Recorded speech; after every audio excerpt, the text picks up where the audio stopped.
Di sini, kelompok 1 akan menjelaskan tentang akuntansi manajemen sektor publik. Kelompok ini beranggotakan saya sendiri, Imade Farilia Indrawardana, Kelvin Tuisan, Rafa Jirsi Akerina, dan Hendel Mangero. Pengertian akuntansi manajemen merupakan bagian dari suatu sistem pengendalian manajemen yang integral. Institute of Management Accountants pada tahun 1981 mengidentifikasikan akuntansi manajemen sebagai suatu proses pengidentifikasian, pengukuran, pengakumulasian, penganalisaan, penyiapan, penginterpretasian, dan pengkomunikasian informasi finansial yang digunakan oleh manajemen untuk perencanaan, evaluasi, dan pengendalian organisasi untuk menjamin sumber daya yang digunakan secara tepat dan akuntabel.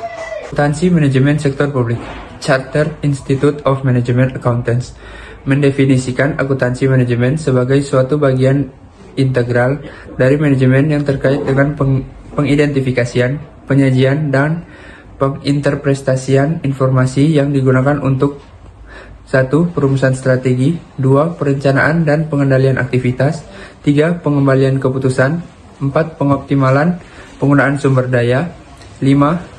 Pengungkapan kepada shareholders dan pihak luar organisasi, 6. Pengungkapan kepada karyawan, dan 7. Pelindungan aset. Oke, yang berikut orang masuk dalam peran utama akuntansi manajemen sektor publik. Nah, peran utama dari akuntansi manajemen sektor publik adalah untuk menyediakan informasi akuntansi yang akan digunakan oleh manajer publik dalam melaksanakan fungsi perencanaan dan pengendalian organisasi. Informasi akuntansi tersebut diberikan sebagai alat atau sarana untuk membantu manajer menjalankan fungsi-fungsi manajemen sehingga tujuan organisasi dapat tercapai.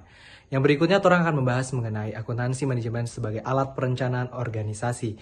Nah, seperti yang orang ketahui bersama bahwa perencanaan merupakan cara organisasi menetapkan tujuan dan sasaran organisasi. Fungsi akuntansi manajemen organisasi sektor publik adalah memberikan informasi, historis, dan juga prospektif. Nah, jenis informasi untuk perencanaan ada 3, yaitu yang pertama ada informasi rutin, yang berikut atau yang kedua ada informasi kuantitatif atau kualitatif, dan yang ketiga ada informasi formal atau informal. Nah, yang berikutnya orang membahas mengenai akuntansi manajemen sebagai alat pengendalian organisasi. Nah, pengendalian itu berfungsi untuk menentukan apakah tujuan organisasi berjalan 3E, yaitu ekonomisasi, efektivitas, dan efisiensi. Nah, alat pengendalian organisasi sektor publik adalah peraturan birokrasi.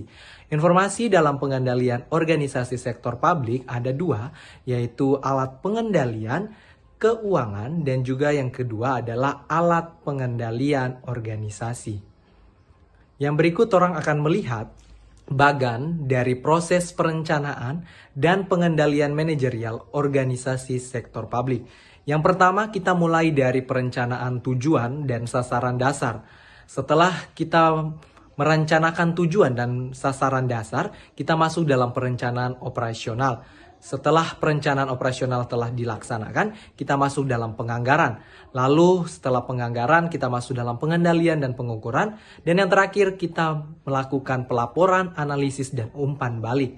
Nah, jika terjadi kesalahan atau ada yang perlu dimodifikasi atau direvisi, jika yang direvisi adalah tujuan dan sasaran dasar, maka kita kembali ke pertama, yaitu perencanaan tujuan dan sasaran dasar. Jika revisi terjadi di perencanaan operasional, maka kita kembali ke bagian yang kedua, yaitu perencanaan operasional.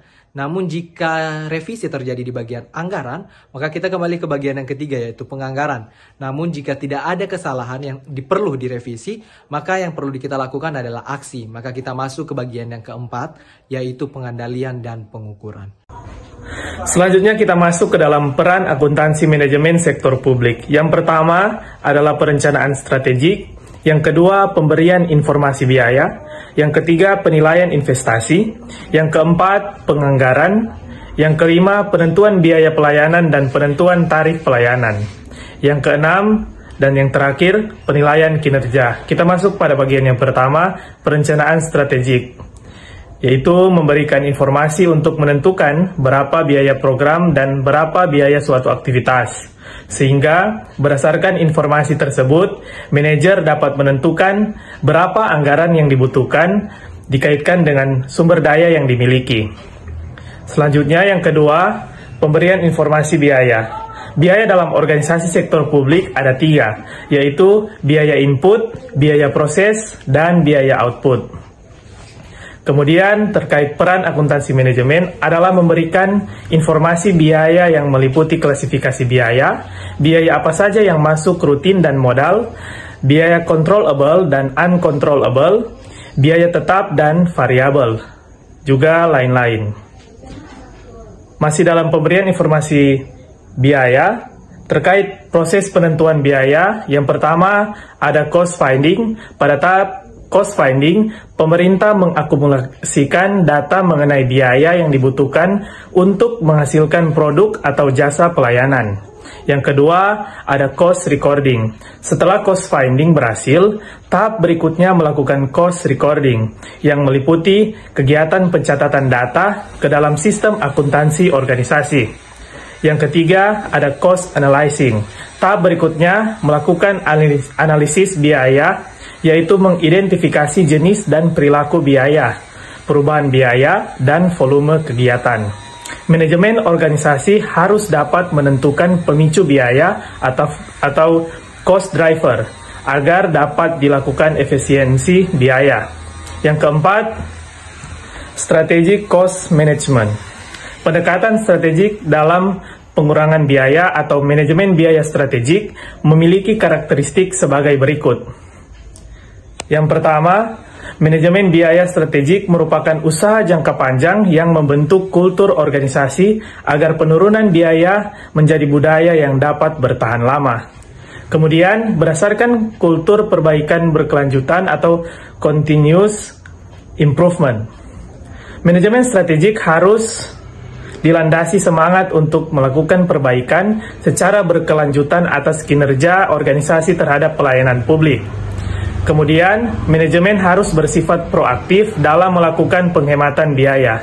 Selanjutnya, keseriusan manajer puncak atau top management merupakan penentu efektivitas program pengurangan biaya. Selanjutnya, cost reporting. Tahap terakhir adalah memberikan informasi biaya secara lengkap kepada pimpinan dalam bentuk internal report yang kemudian diintegrasikan ke dalam suatu laporan yang akan disampaikan kepada pihak eksternal. Selanjutnya kita akan membahas tentang penilaian investasi. Yang pertama ada peran akuntansi manajemen menilai kelayakan investasi secara ekonomi dan finansial. Yang kedua, akuntansi manajemen diperlukan dalam penilaian untuk menilai investasi yang diperlukan, identifikasi biaya, resiko, dan manfaat, atau keuntungan dari suatu investasi. Yang ketiga, alat analisnya. Yang pertama ada analisis biaya, yang kedua ada analisis efektivitas. Berikutnya kita akan membahas tentang penganggaran. Akuntansi manajemen berperan untuk memfasilitasi terciptanya anggaran publik yang efektif. Yang kedua, akuntansi manajemen merupakan alat yang vital untuk proses mengalokasikan dan mendistribusikan sumber daya publik secara ekonomis, efisien, efektif, dan adil dan merata. Penentuan biaya pelayanan akuntansi manajemen digunakan untuk menentukan beberapa biaya yang dikeluarkan untuk memberikan pelayanan tertentu dan berapa tarif yang diberikan kepada pemakai jasa pelayanan publik, termasuk menghitung subsidi yang diberikan. Berikutnya kita akan membahas tentang penilaian kerja. Yang pertama, penilaian kerja merupakan bagian dari sistem pengendalian. Penilaian kerja dilakukan untuk mengetahui tingkat efisiensi dan efektivitas organisasi dalam mencapai tujuan yang telah ditetapkan. Akuntansi manajemen berperan dalam pembuatan indikator kinerja kunci dan satuan ukur untuk masing-masing aktivitas yang dilakukan. Dari penjelasan kita tadi, dapat disimpulkan bahwa akuntansi manajemen sektor publik merupakan bagian dari sistem pengendalian manajemen yang integral. Akuntansi manajemen sektor publik memiliki peran penting dalam menyediakan informasi akuntansi yang digunakan untuk manajemen publik dalam melaksanakan fungsi perencanaan dan pengendalian. Dari penjelasan kita tadi, dapat disimpulkan bahwa akuntansi manajemen sektor publik merupakan bagian dari sistem pengendalian manajemen yang integral. Akuntansi manajemen sektor publik memiliki peran penting dalam menyediakan informasi akuntansi yang digunakan untuk manajemen publik dalam melaksanakan fungsi perencanaan dan pengendalian organisasi. Akuntansi manajemen sektor publik berperan sebagai alat perencanaan dan pengendalian organisasi, memberikan informasi historis dan prospektif untuk perencanaan.